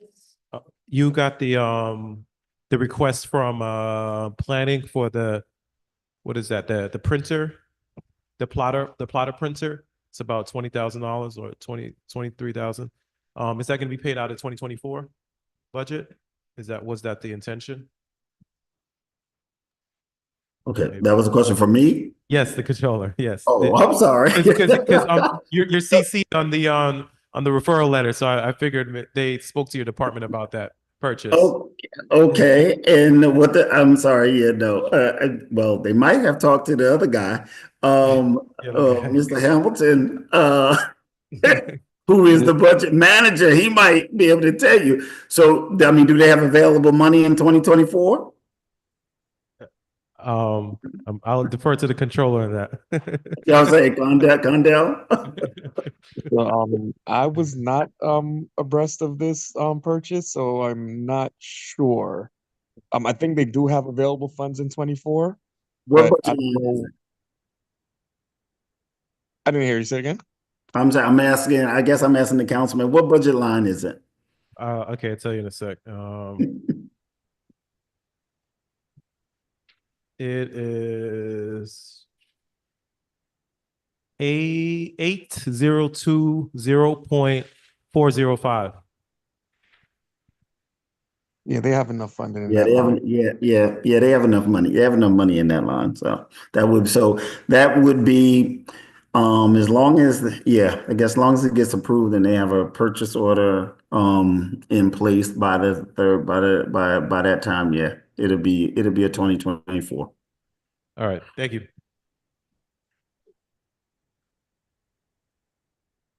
Councilman Thompson? No, I just had well, we passed that, so we may have to circle back on it, but I was just wondering with the comptroller's response for Councilman Potteet's thing, did he want to go back or but that's after, we finish with this.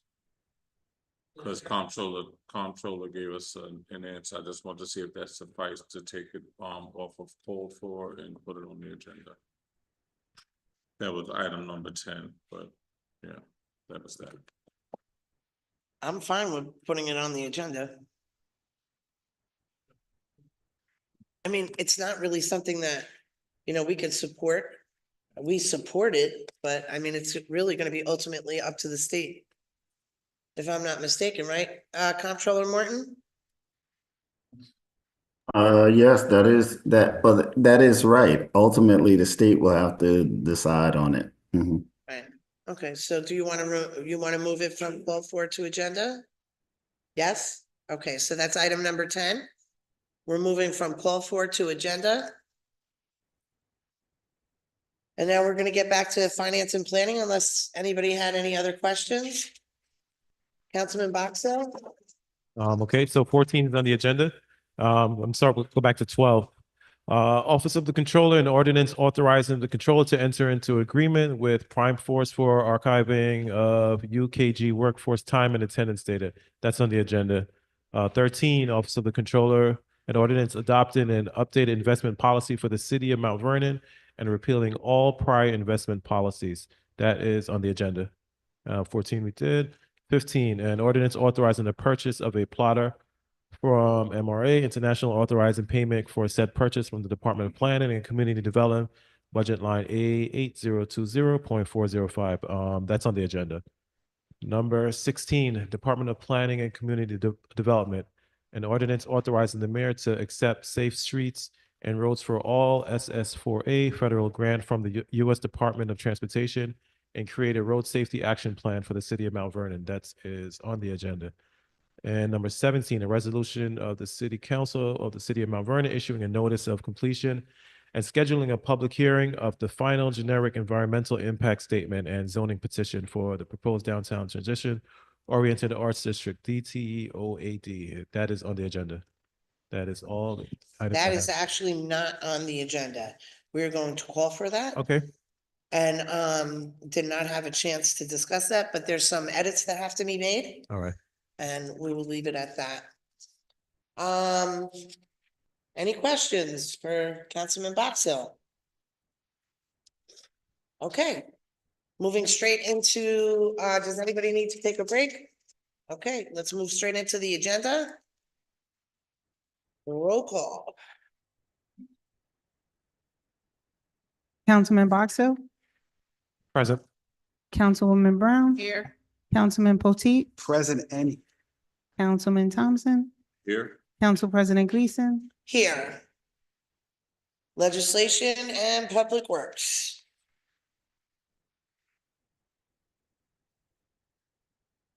I move all 6 of my items. Item number 1, I have an ordinance authorizing the request for authorization to enter into a contract for the purchase of software for the Department of Law. So moved. Second. On the question? Hearing none, roll call. Councilman Box Hill, Aye. Councilwoman Brown, Aye. Councilman Potteet, Councilman Thompson, Aye. Council President Gleason, Aye.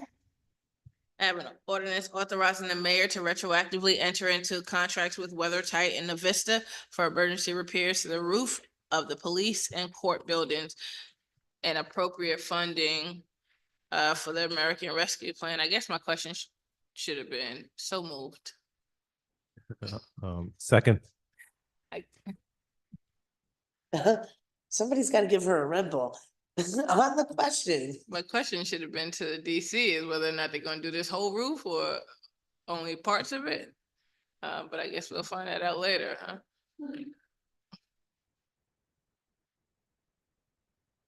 roll call. Councilman Box Hill, Aye. Councilwoman Brown, Aye. Councilman Potteet, Councilman Potteet, Yeah, talking to the mic. aye, thank you. Councilman Thompson, Aye. Council President Gleason, Me? yes, Council President Gleason. Aye. I have an ordinance authorizing the mayor to enter into a retroactive emergency contractual agreement with PCI Industries. So moved. Second. On the question? Hearing none, roll call. Councilman Box Hill, Aye. Councilwoman Brown, Aye. Councilman Potteet, aye, Councilman Thompson, Aye. Council President Gleason, Aye. I have item number 4, an ordinance authorizing the mayor to amend the agreement with National Water Main Cleaning Company to extend the contract end date for outfall 24 sewer system cleaning and inspection project. So moved. Second. On the question? I have a question, and I should have asked this earlier, so forgive me. In the original contract, there is an extension? There's an offer of an extension? Is there an offer of an extension? Do they have like a, not offer, Please ask Corporation Counsel. Corporation Council? In the original contract for the water main cleaning, is there an offer in there for an extension on the contract? Yes, in original. Okay, and what is it, just 6 months or? I would have to confirm. Okay, I'll get that I know, I'm fine, as long as there's an extension, but. Okay, roll call. Councilman Box Hill, Aye. Councilwoman Brown, Aye. Councilman Potteet, Aye. Councilman Thompson, Aye. Council President Gleason, Aye, and Court Counsel, you'll get back to me on, how many times they could extend it, right? Thank you. I have item number 5, an ordinance authorizing the issuance of an RFP and an RFQ for the Edison Pump Station upgrades and equipment and pre-procurement project. So moved. Second. On the question? Roll call. Councilman Box Hill, Aye. Councilwoman Brown, Aye. Councilman Potteet, Aye. Councilman Thompson, Aye. Council President Gleason, Aye. I have item number 6, an ordinance authorizing the mayor to approve a change order and final payment to WeatherTight Systems, Inc. for the third part of the roof. So moved. The second. On the question? Hearing none, roll call. Okay, question.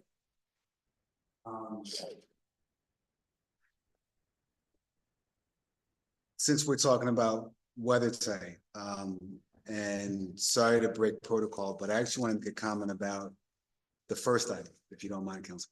If you Go ahead. We are missing an opportunity to work with local businesses and minority-owned businesses by doing emergency orders for items that aren't emergencies. We've been talking about the roof now for months. And the fact that this wasn't let out to bid to help local businesses or minority businesses, to me, doesn't make sense. Obviously, the police need a new roof, so we shouldn't stop this. But this is a prime example of us, again, not helping local businesses or minority businesses when we easily could by having bid this out in October or September versus waiting to the last minute in December. And that's all that I wanted to say. Thank you, Council President. No problem, roll call. Councilman Box Hill, Aye. Councilwoman Brown, Aye. Councilman Potteet, Aye. Councilman Thompson, Aye. Council President Gleason, Aye. Item number 7, I have an ordinance authorizing the purchase of vehicles for the city of Mount Vernon using ARPA funds. So moved. The second. On the question? Hearing none, roll call. Councilman Box Hill, Aye. Councilwoman Brown, Aye. Councilman Potteet, Aye. Councilman Thompson, Aye. Council President Gleason, Hang on, just one sec. You looking for the vehicle type? Yeah, Ford Edges, 35,000. what is it? Ford Edges, 35,000. Aye. thank you. Council President, before I conclude my report, Assistant Corporation Counsel, I still don't see the legislation that we talked about at the last 2 meetings. Could you provide us with an update, please? Yes. Is that the procurement It position? is the Thank you. procurement position. Yes, it's my plan to get something to you this week, preferably tomorrow. I know Wednesday is a holiday. So Assistant Corporation Counsel, it's been almost a month since the original request, right? I feel as if the council is being handicapped by the law department at this point. Okay, I'm sorry you feel that. And to be quite honest, there's the load in the law department is insane. So that's just, I apologize for not getting to you. I'll get it right to you. That's why I'm gonna try to do it by at least tomorrow. At least you'll have something. Thank you.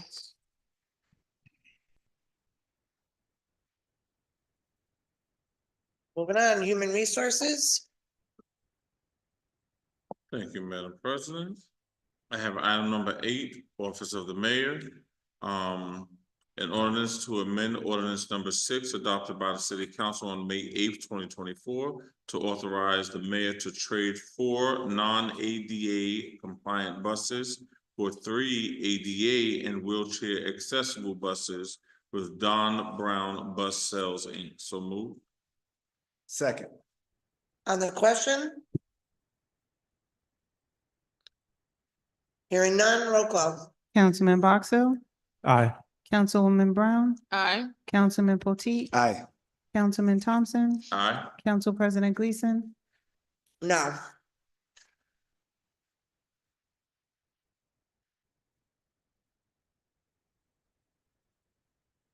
Moving on, public safety and codes. Thank you, Council President. Item number 9 from Public Safety and Ordinance authorizing the award of RFP 0016-2024 and authorizing a contract with Enverus for the renovation of the gun range. So moved. Second. On the question? On the question, I'd just like to say that it's about time. And I'm very happy that we will finally have our gun range back. Keeps our police officers in town and together with each other practicing. So I think this is really good to do to get this done. So that being said, roll call.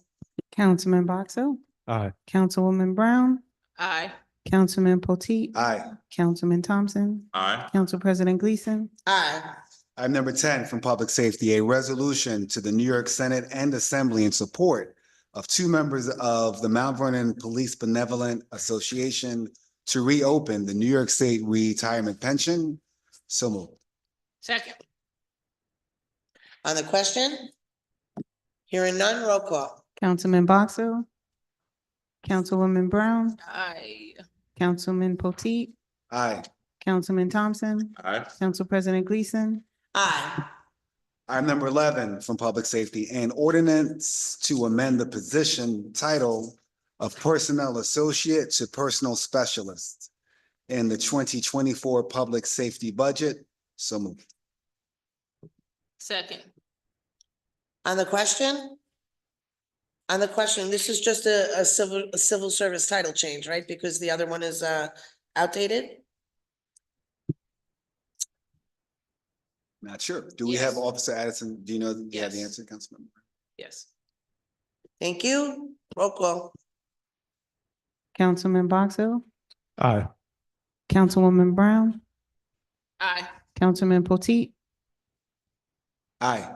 Councilman Thompson, Aye. Council President Gleason, Aye.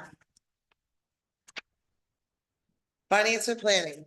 Councilman Box Hill? All right, an ordinance authorizing controller to enter into agreement with Prime Force for archiving UKG workforce time and attendance data. So moved. Second. On the question? Hearing none, roll call. Councilman Box Hill, Aye. Councilwoman Brown, Aye. Councilman Potteet, Aye. Councilman Thompson, Aye. Council President Gleason, Aye. All right, number 13, an ordinance adopting an updated investment policy for the city of Mount Vernon and repealing all prior investment policies. So moved. Second. On the question? Hearing none, roll call. Councilman Box Hill, Aye. Councilwoman Brown, Aye. Councilman Potteet, Aye. Councilman Thompson, Aye. Council President Gleason, All right, number 14, an ordinance authorizing the controller to enter into agreement with Insight OpenGov for procurement and tax and revenue software and authorizing the payment for said software from ARPA budget line. So moved.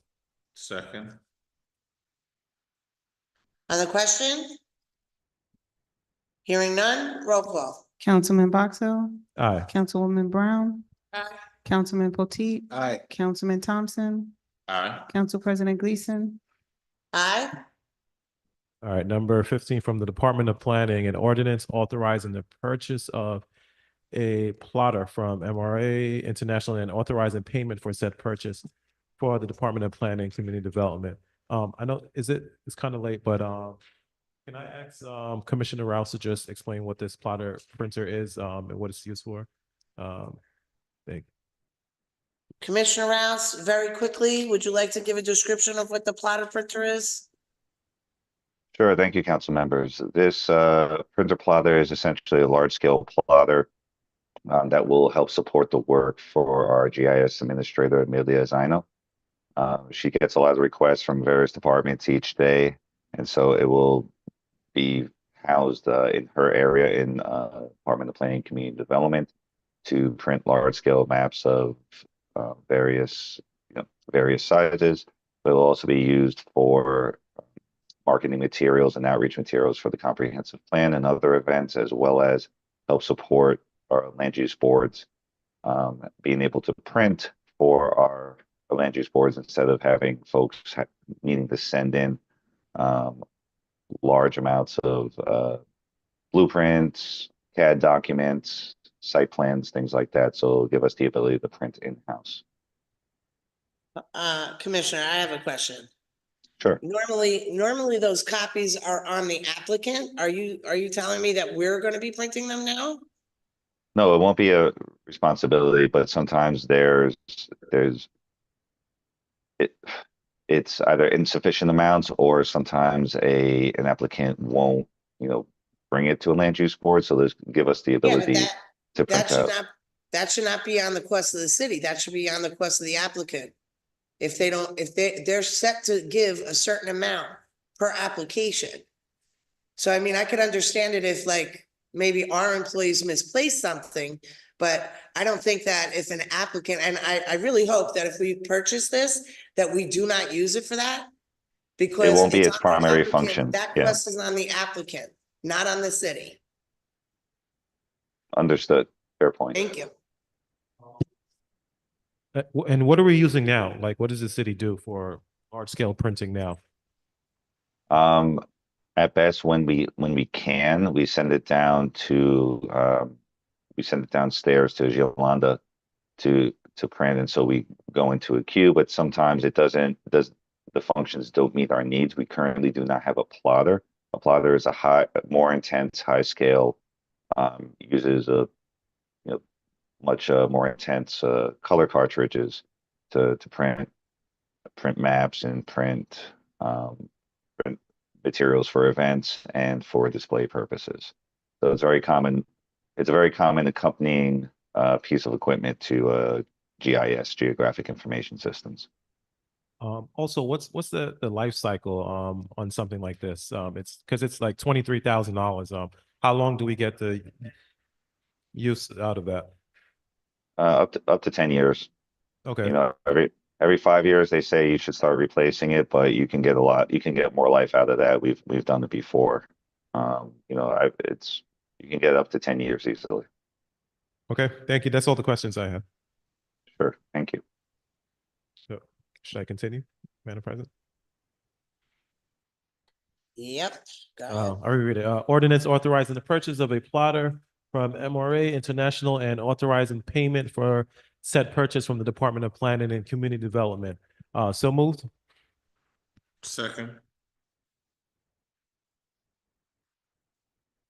On the question, I have to say again, Commissioner Rouse, I do not think it's the responsibility of the city to reprint for any applicant.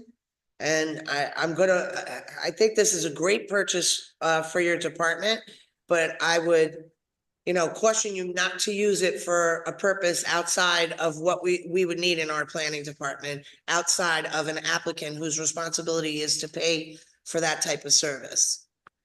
And All right. with that being said, roll call. Councilman Boxell, Aye. Councilwoman Brown, Aye. Councilman Potteet, Aye. Councilman Thompson, Aye. Council President Gleason, Aye.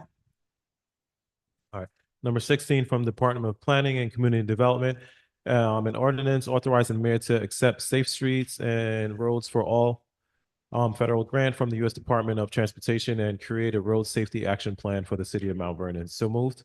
Second. On the question? Hearing none, roll call. Councilman Boxell, Aye. Councilwoman Brown, Aye. Councilman Potteet, Aye. Councilman Thompson, Aye. Council President Gleason, Aye. All right, lastly, number 17, a resolution of the City Council of the City of Mount Vernon issuing a notice of completion and scheduling a public hearing for the final generic environmental impact statement and zoning petition for the proposed downtown transit-oriented arts Sorry, district. that was called for on the agenda. Yeah, I was gonna say that. Yeah. Okay, So that item is called it for. doesn't it doesn't need to be read. Okay, It needs to be held on the floor. Oh, why? Because it's on the agenda already. Oh, because it's on the piece of paper? Okay, sorry, go ahead. Okay, move to hold it on the floor. Second. On the question, roll call? This is to hold it on the floor. Councilman Box Hill. Aye. Councilwoman Brown. Aye. Councilman Potteet. Aye. Councilman Thompson. Aye. Council President Gleason. Aye. Okay, ladies and gentlemen, anybody have any closing remarks? Councilwoman Brown. Happy holidays, everyone. Merry Christmas, happy Kwanzaa, happy Hanukkah, happy New Year, all of that good stuff. The holiday spirit. I hope everyone gets what they want, and get to spend some time with the people you love, even if it's not your family. Thank you. Anybody else? Yeah. Councilman Thompson. Oh, wait, we're gonna do Councilman Boxler first. No, I was just gonna say, Leave Thompson for the last. just keep in mind during the holiday season, sometimes it could be a sad time for a lot of people and a stressful time because of what they can't have or what they don't have. And especially when it comes to family members that are no longer around, it's kind of a time where people tend to feel lonelier and miss the ones that are no longer with us. So just, be mindful, be kind to each other and be thoughtful. That's all.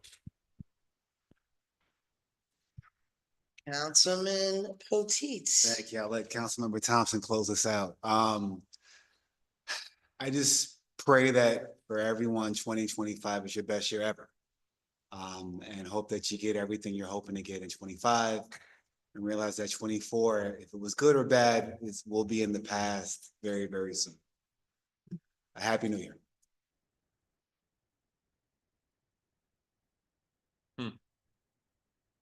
Councilman Thompson. She did me dirty. No, just want to say Happy New Year to everyone. Have a safe, happy holidays. Have a safe and joyous holiday with your family and friends. Be sure to check on your loved ones. Don't just call when you need something. Just call and say hi. Check on your loved ones, check on your neighbors. It's cold outside, so make sure you're just looking out for people. If you live near any elderly people, check in to make sure they're okay and make sure that they have heat and hot water. And if they don't, assist them, give the city a call so we can help them. But we just got to make sure that we're looking out for one another because we only can survive together. So let's do the best to look out for one another. Thank you and enjoy your holidays and Happy New Year.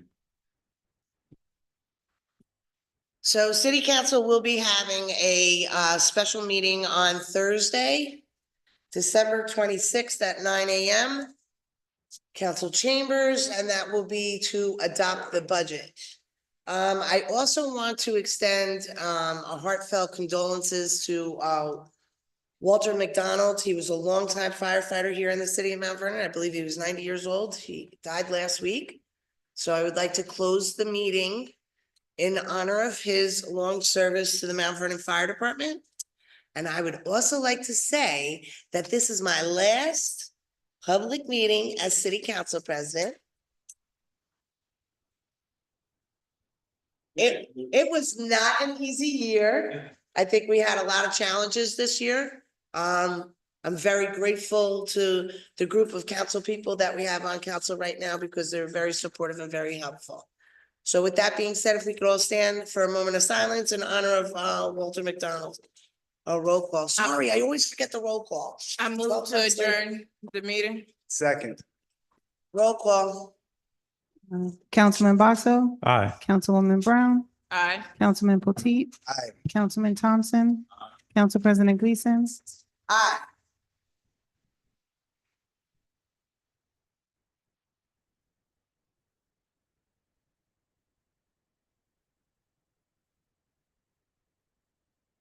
Thank you, Mount Vernon. Good night.